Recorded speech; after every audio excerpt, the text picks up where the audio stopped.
que bom que nós estamos juntos outra vez. Eu sempre dou glórias a Deus, graças a Deus, por Ele nos conceder esse privilégio de nós termos esse encontro aqui, nesses momentos de reflexão da verdade, de meditação, de discernimento da verdade sagrada. No vídeo de ontem, eu falei que eu ia dizer uma coisa que ia deixar muita gente espantada.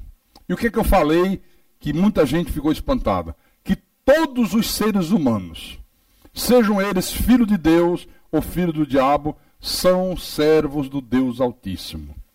Olha, irmão, isso é uma verdade bíblica. Não há ninguém nessa terra que fuja desse princípio. Ninguém existiu nesse mundo, seja filho de Deus, seja filho do diabo, é servo de Deus. Agora, existem dois tipos de servos, né? Os filhos de Deus, que de uma maneira consciente, de uma maneira alegre, feliz, de boa vontade, fazem a vontade de Deus que está determinada aqui na palavra. Existe do outro lado os filhos do diabo, que fazem exatamente aquilo que Deus decretou, aquilo que Deus determina, sem sequer terem a ideia de que aquilo que eles estão fazendo é a vontade soberana de Deus. É isso.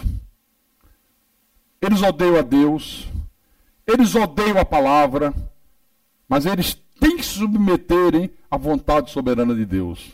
Não podem fugir disso aqui. Eu vou mostrar um exemplo que está aqui no livro de Jeremias. Jeremias capítulo 27. Marque aí na tua Bíblia, que é importante. Jeremias capítulo 27, versículo 6 e 7. Vamos lá? Então diz assim: agora eu entregarei todas estas terras ao poder de Nabucodonosor, rei da Babilônia, meu servo. É Deus falando. E também lhe dei os animais do campo para que o sirvam. Todas as nações servirão a ele, a seu filho e ao filho de seu filho, até que também chegue a vez da sua própria terra, quando muitas nações e grandes reis o fizerem seu escravo. Olha só, Nabucodonosor, rei da Babilônia, Deus está dizendo, é meu servo. Foi um instrumento nas mãos de Deus para executar a disciplina de Deus sobre outras nações. Deus usou esse homem para executar a disciplina também sobre Jerusalém.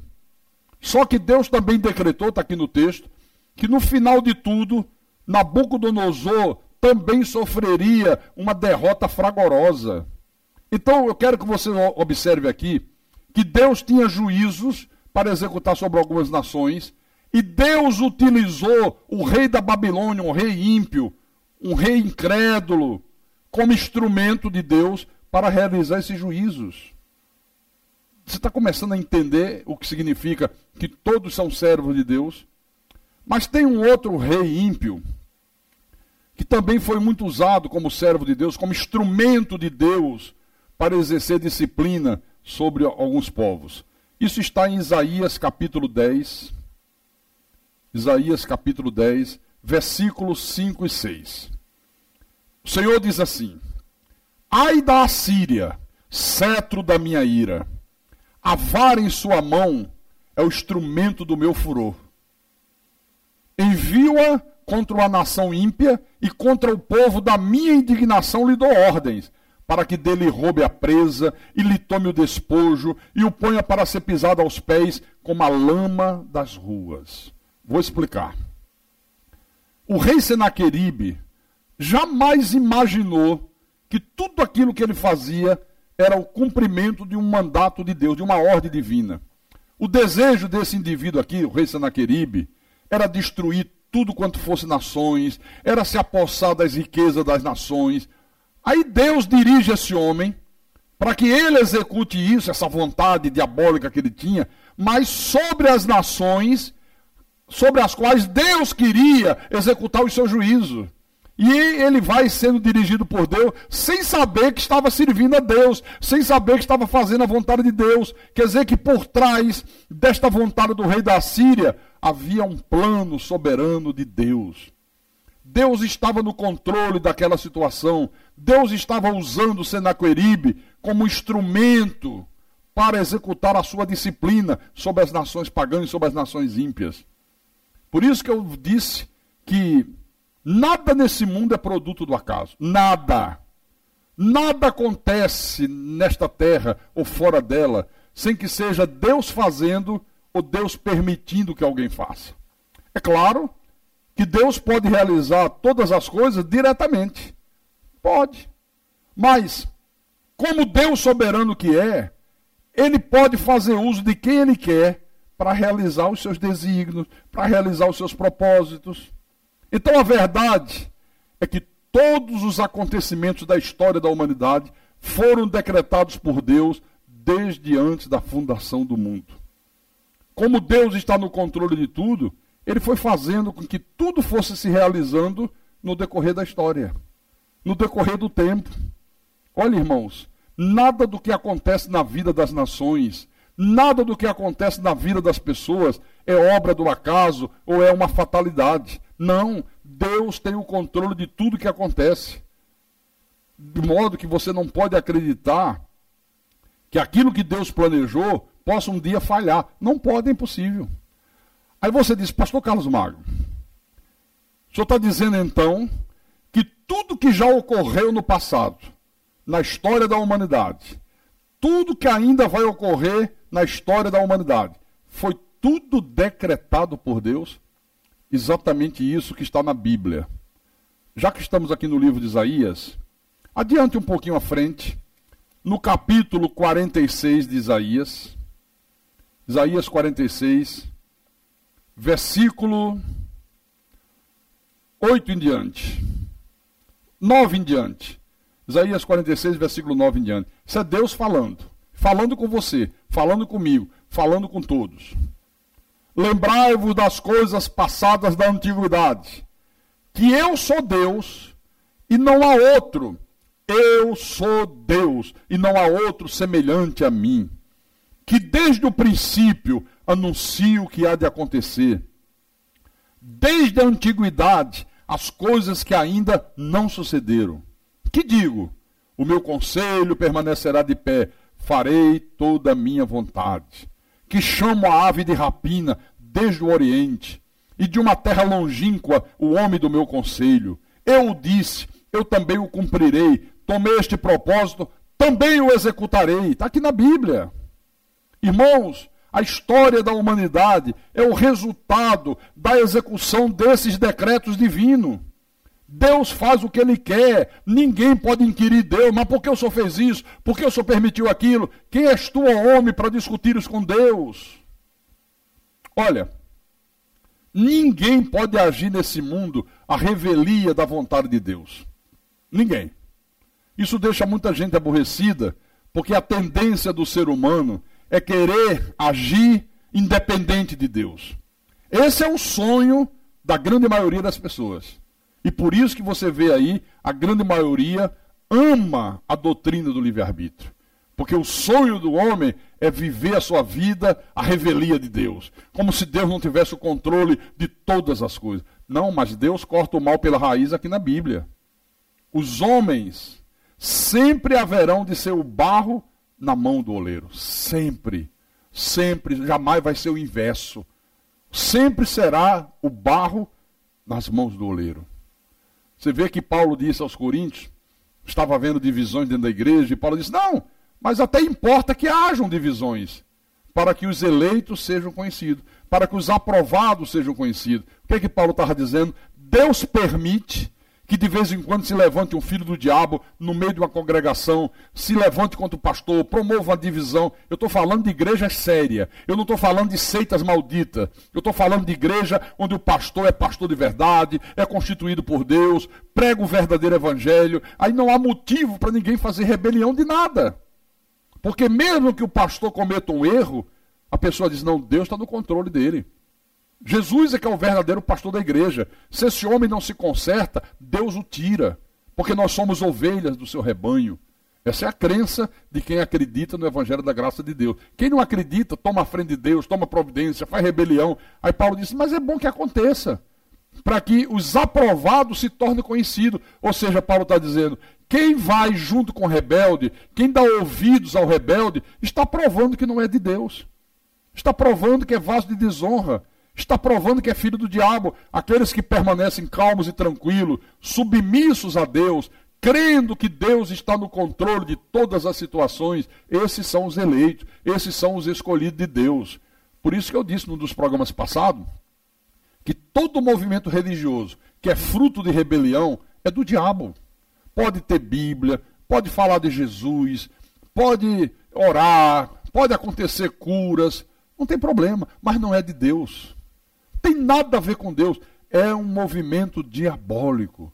Quem provoca a rebelião são os filhos do diabo. E Deus permite essa rebelião para que fique provado quem são os aprovados e quem são reprovados. Quem é que faz parte da descendência da serpente, quem é que faz parte da descendência de Deus. Eu quero só dar rapidamente um exemplo para vocês, que está lá em 1 de Reis, por favor, capítulo 17, versículo 7, que é a história do profeta Elias, né? Capítulo 17, versículo 1 em diante. Então Elias, o tesbita dos moradores de Gileade, disse a Acabe, era o rei de Israel: tão certo como vive o Senhor, Deus de Israel, perante cuja face estou, nem orvalho nem chuva haverá nestes anos, segundo a minha palavra. Veio-lhe a palavra do Senhor dizendo: retira-te daqui, vai para o lado oriental e esconde-te junto à torrente de Querite, fronteira ao Jordão. Eu já estive lá. É um filete de água que desce desde a cidade de Jerusalém, vai descer na montanha, né? Olha, você vai se esconder ali, tem uma caverna bem próximo àquele filete de água, aquela torrente, fronteira ao Jordão. Beberás da torrente, e ordenei aos corvos que ali mesmo te sustente. Elias foi e fez segundo a palavra do Senhor. Retirou-se e habitou junto à torrente de Querite, fronteira ao Jordão. Os corvos lhe traziam pela manhã pão e carne, como também pão e carne ao anoitecer, e bebiam da torrente. Mas passados os dias, a torrente secou, porque não chovia sobre a terra. Interessante, né?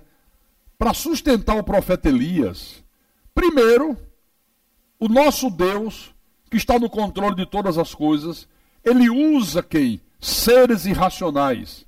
Os corvos, que traziam pela manhã pão e carne, como também pão e carne ao anoitecer. Deus dizia: corvos, pega pão, pega carne, leva lá naquela caverna, que está lá um filho meu, está lá o profeta Elias. Os animais irracionais estão no controle absoluto de Deus. Mas, logo em diante, há uma seca violenta. Deus manda que o profeta se retire daquela região, e ele vai pelo meio da seca. Aí Deus vai usar agora outros meios para prover o sustento desse profeta. Aqui no versículo 9, Deus diz: dispõe-te e vai a Sarepta, que pertence a Sidom, e demora-te ali, onde ordenei uma mulher viúva que te dê comida. Olha, agora Deus usa uma mulher gentílica, sem qualquer expressão naquela sociedade, uma mulher pobre, sem recursos, para prover a necessidade de Elias. Por que Deus se serviu de uma mulher viúva, além de viúva pobre, para socorrer Elias? Por que você acha? Deus podia ter usado uma mulher rica, uma viúva rica, que tivesse muitos bens, tivesse muitos recursos. Por que ele usa exatamente uma viúva pobre? É que o propósito de Deus também era providenciar a solução dos problemas terríveis que essa mulher viúva pobre estava enfrentando. Você quer ver como é que Deus proveu o que ela necessitava através da instrumentalidade do profeta? Aqui no versículo 10.